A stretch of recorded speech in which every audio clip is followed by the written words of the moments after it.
మహిమ కలుగునుగాక.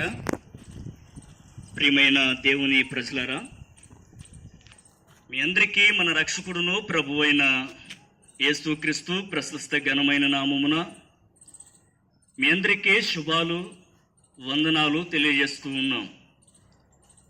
మరి ఇక ఉదయకాల సమయంలో మరి ఇక ఎండవేళ ప్రభును గురించి మరి పాడుతూ మీ మధ్యలోనికి వచ్చి ఉన్నాం.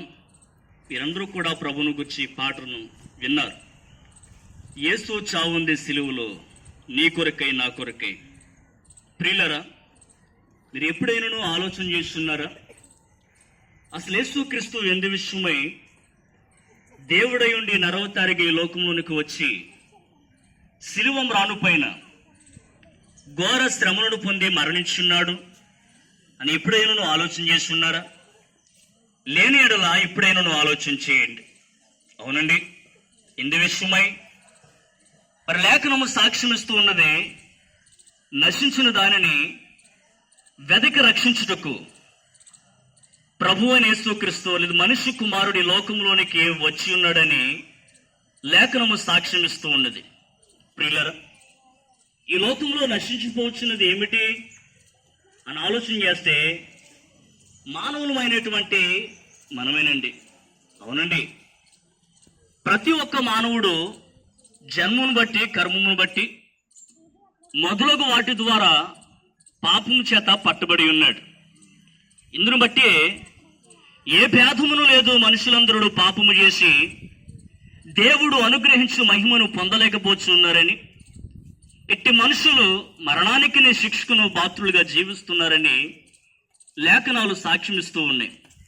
అవునండి, ప్రతి మానవుడు తాను కలిగినటువంటి పాపాన్ని బట్టి తాను మరణించిన పిమ్మట యుగయుగములు నిత్య నరకాగ్నిలోనికి వెళ్ళిపోతూ ఉన్నాడని లేఖనాలు సాక్ష్యమిస్తూ ఉన్నాయి.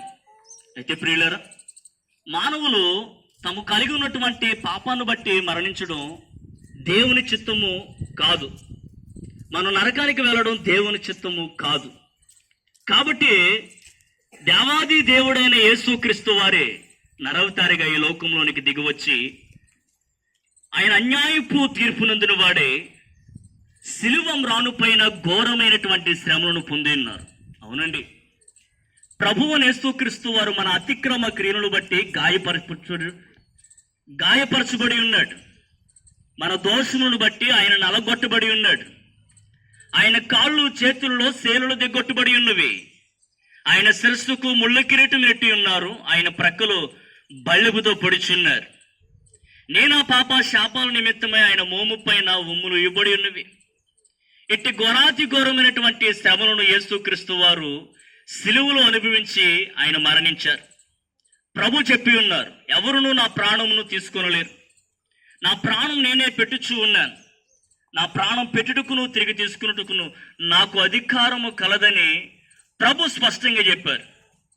కాబట్టి ప్రియులారా, ఆయన దేవుడై ఉండి నరవతారిగా ఈ లోకంలోనికి వచ్చి సిలువలో మరణించినటానికి మరి కారణము నీవు నేనై ఉన్నాం. ఎందుకంటే మనందరమును దేవుని బిడ్డలమై ఉన్నాం. దేవుడు అనుమతి మేరకే ఈ లోకంలోనికి దిగవచ్చాం. మనం పుట్టాము కాబట్టి మనకు తెలుస్తూ ఉన్నది ఈ యొక్క ఆకాశము, భూమి, ప్రకృతి, మనుషులందరూ ఉన్నారని మనకు తెలుస్తూ ఉన్నది.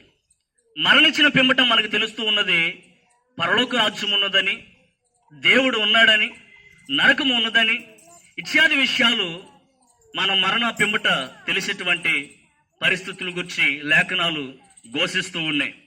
ఈ మాటలు వింటున్న ప్రియులారా, సిద్ధపడండి, ప్రభు చెంతకు చేరండి. ప్రభునందు సర్వమానవానికి అనుగ్రహించిన పాప క్షమాపణను అంగీకరించి పునరుద్ధానమును పొంది నిత్య జీవమును స్వతంత్రించుకోవాలని ఈ కొద్ది మాటలు తెలియజేస్తూ ఉన్నాను. దేవుడు మీ అందరినీ దీవించునుగాక. ఆమేన్. మీరు ఇంకనూ అనేకమైన విషయాలు